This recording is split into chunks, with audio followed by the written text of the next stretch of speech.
This is the second part in a series of videos discussing the history of Revenge clothing. In the first part, we covered all the way from the origin to early 2019. Before we get into it, if you do enjoy this video, feel free to subscribe for more Revenge content. I do cover all of the drop lists as well as live stream all of the actual drops. With that out of the way, let's pick up where we left off. June 16th of 2019, Revenge got Wifisfuneral for their lookbook, a drop consisting of some staple items like the bread crewneck as well as their very first flannel. August 25th, we saw the item I had been waiting for the longest, the bread arc logo flannel, which carried a $148 price tag. The price hike came as a counter because another piece in the drop, the pinstripe hoodie, was actually lowered after people started complaining about the price of it. Sonny Souljic of mid-90s fame joined Revenge for a lookbook on October 6th, a cool get but a lackluster drop in my opinion. November 10th, Revenge collaborated with Ski Mask the Slump God, resulting in a presumptuously accidental design flaw, the REVCOM lightning logo, in which the first E of Revenge resembled more that of a C. Sometime around November or December, artist fukcoyu joined the ranks, producing many of the painted style designs we now see. Sadly, on December 8th of 2019, rapper and friend of the brand, Juice WRLD Gerard Higgins, died of an accidental overdose at Midway International Airport in Chicago. This, especially after the passing of X a year prior, was devastating for Revenge. They'd done several collaborations together and really appeared to have some level of friendship. Revenge came back 2 weeks later with one of their best lookbook features yet, Chief Keef, for their December 22nd drop. Though Revenge usually just uses their guests for lookbooks, this also resulted in the Chief Keef mugshot tee. This drop saw a surge of interest, with fans of Chief Keef flocking to the brand in hopes of grabbing the aforementioned tee. Moving into 2020, the first noteworthy thing was Shoreline Mafia for the March 8th lookbook. The next day, March 9th, Garette did his first official interview with Adam22 on No Jumper. As expected, the interview revolved mostly around the relationship between Garette and XXXTentacion. Garette also opened up about the deteriorating state of his mother in her battle against cancer. A couple weeks later, March 17th, Garette accidentally leaked his face on Instagram Live. Though images of his face existed prior to this, it was the first widespread image that people got hold of. Also, out of respect, I will not be showing it. The following months saw a rise in scammers, most notably a Twitter scam and a fake website. Garette and Adam22 even came out with a statement against the Twitter scammer since it got so bad with people believing it was actually Garette. Through a source, Adam22 shared the name of the scammer, Bailey McBride, and the operation soon dissolved. The scam website came a little bit later and was less of an issue, using the domain Revenge Officials as opposed to the legitimate RevengeOfficial.com.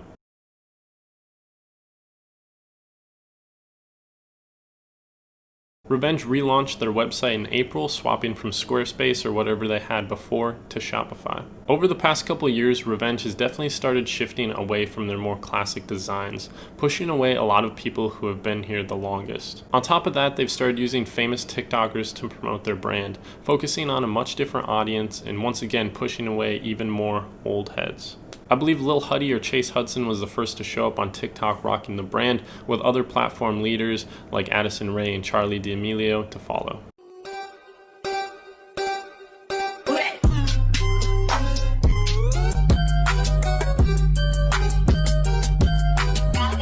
Hudson and Addison were much more temporary, with the brand showing up only a handful of times to my knowledge.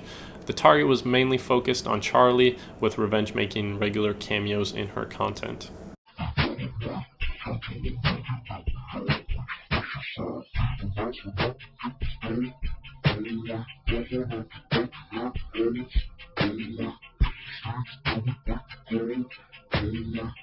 On May 10th, the brand got another huge guest for their lookbook, Young Thug. Following the initial drop, the two teamed together to release a handful of pieces, making use of a photo from the lookbook, which pretty much everyone agreed was a huge missed opportunity. After the drop, Garette took time off to spend with his mother as her situation worsened and she sadly passed away in early July. Revenge in many ways had their first official collaboration, working with the brand Playboy to release a large collection on August 9th of 2020. In my eyes, this was another disappointing drop, as designs didn't really stand out from anything that had already existed, whether that be Supreme, Antisocial, or PacSun collaborations with Playboy. A 2-month break was said to have been taken to move warehouses, increase team size, and swap fulfillment and customer service providers. During this hiatus, allegations surfaced that Revenge was selling leftover items on Grailed at resale prices under the name Bigdripresell. Though Garette definitely has something to do with the Bigdripresell scandal, he's more than likely not behind it, as it would just be a waste of his time. Shipping issues have also been plaguing the brand for some time, with some people never receiving their items, other people receiving the incorrect size, along with notes such as this one, stating they intentionally put the wrong size and included socks to make up for it. Coming over their 2-month break, we saw long-awaited items like the Mickey Cobain and embroidered denim drop on October 18th of 2020. Once again, the brand made false promises of improved shipping, this time being 5-day shipping, with many of the orders from this drop missing that deadline. This drop also saw a number of issues. It was the first drop to have the password leaked, with it being posted on social media almost 2 hours before the drop, resulting in low stock when the website officially opened. This drop also featured this misprint of the Mickey Cobain tee in the blue colorway. This is currently where the brand sits, and I think overall they're deteriorating as the fan base continues to grow, and it's also important to note the change in fan base that has been happening. With each drop that passes, it becomes more and more apparent that Revenge's idea of moving forward is just making every piece possible with an embroidered ARC logo on it. I will admit though, the October 18th drop did show promise, making a handful of nods to classic Revenge designs, but ultimately it left many in the community wanting something more. That's all I have for you guys. Feel free to subscribe for more Revenge content, and I'll see you in 2 years for another update.